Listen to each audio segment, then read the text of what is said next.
10वीं के विद्यार्थियों को पढ़ाई के लिए प्रोत्साहित करने के उद्देश्य में शिंदे गढ़ की शिवसेना ने एक अनोखी पहल शुरू की। कल्याण में 10वीं कक्षा के छात्र के लिए शिवसेना शिंदे गुट की ओर से एक विशेष और मल्टीनेशनल पहल शुरू की गई है। शहर पुलिस प्रमुख रवि पाटिल ने घोषणा की है कि शहर के किसी भी स्कूल में पहला क्रमांक हासिल करने वाले छात्र को एक टैबलेट दिया जाएगा, जबकि पूरे कल्याण शहर में प्रथम आने वाले छात्र को स्कूटर भेंट की जाएंगी। 10वीं बोर्ड परीक्षा से पहले विद्यार्थियों का आत्मविश्वास बढ़ाने के लिए भव्य मार्गदर्शन शिविर आयोजित किया गया। इस शिविर में गणित और विज्ञान जैसे विषयों पर सरल भाषा में समझाया गया।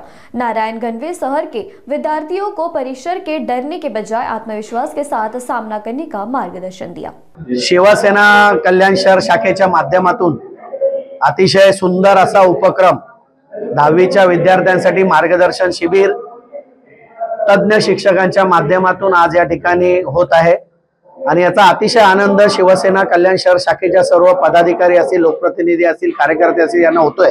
कारण की अतिशय उदंड प्रतिसाद 2000 पेक्षा जास्त विद्यार्थी या ठिकाणी आज उपस्थित झालेले आहेत। कॉन्फरन्स हॉल फुल झालेला आहे, मेन हॉल फुल झालेला आहे, खाली विद्यार्थी जवळजवळ 200-300 उभे आहेत। या परिस्थितीत विद्यार्थ्यांनी या ठिकाणी प्रतिसाद दिलेला आहे, शिक्षकांनी प्रतिसाद दिलेला आहे, शाळेच्या संस्थाचालकांनी प्रतिसाद दिलेला आहे, त्यांच्या पालकांनी प्रतिसाद दिलेला आहे।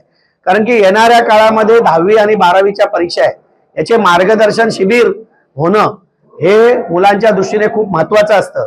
आणि शिवसेना एकमेव पक्ष आहे, निवडणुका असो का निवडणुका नसो, पण सतत वेगवेगळ्या माध्यमातून विद्यार्थ्यांसाठी वेगवेगळे कार्यक्रम राबवत असते।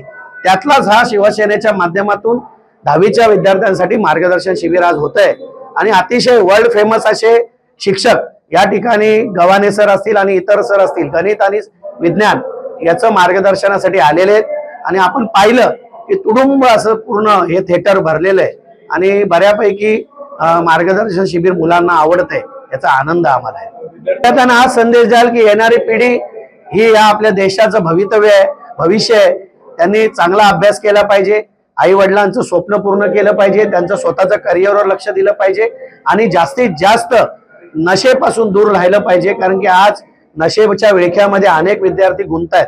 त्यांना एकच सांगेल की आपले आई वडील कष्ट करून आपल्याला शिकवतात, त्याचं चीज झालं पाहिजे आणि आपलं करिअर केलं पाहिजे, हेच त्याच्या मागचा उद्देश।